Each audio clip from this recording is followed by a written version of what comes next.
पारुल का जायका में आपका स्वागत है। आज मैं बनाने जा रही हूँ कच्छ की बहुत ही popular recipe dabeli. Subscribe button और बेल आइकन बटन दबाना ना भूलें ताकि आपको मेरी हर नई रेसिपी का मैसेज तुरंत मिले। तो आइए देखें दाबेली बनाने के लिए हमें किन किन चीजों की जरूरत होगी।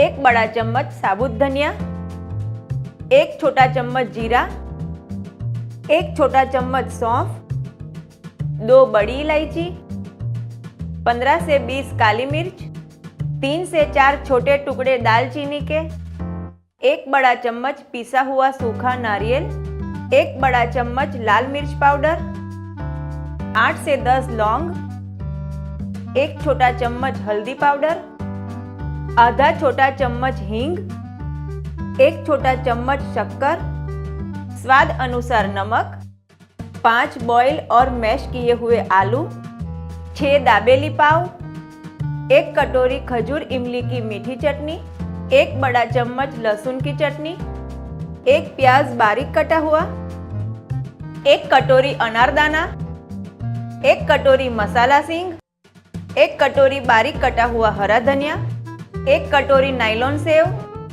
1 बड़ा चम्मच बटर, 1 छोटा चम्मच तेल और पानी। सबसे पहले एक कढ़ाई में साबुत धनिया, बड़ी इलायची, काली मिर्च, दालचीनी, लौंग, जीरा, सौंफ, नारियल, लाल मिर्च पाउडर, हल्दी, हींग, शक्कर और नमक डालकर 1 मिनट तक ड्राई रोस्ट कर लेंगे। अब इसे ठंडा होने के लिए रख देंगे। ठंडा होने के बाद इसे मिक्सर में दरदरा पीस लेंगे। अब उसी कढ़ाई में तेल डालेंगे, उसमें पिसा हुआ मसाला और खजूर इमली की चटनी डालकर 1 मिनट तक सौते करेंगे। अब इसमें मैश किए हुए आलू और नमक डालकर अच्छे से मिला लेंगे। अब इसमें थोड़ा पानी डालेंगे, अच्छे से मिला लेंगे और 2 से 3 मिनट तक पकने देंगे। अब तैयार किया हुआ मसाला हम एक प्लेट में निकाल देंगे। उसके ऊपर नारियल, अनारदाना, उसके ऊपर मसाला सींग, हरा धनिया और सेव डाल देंगे। ये स्टफिंग बनकर तैयार है। अब पाव को ये 2 साइड से ऐसे काट लेंगे।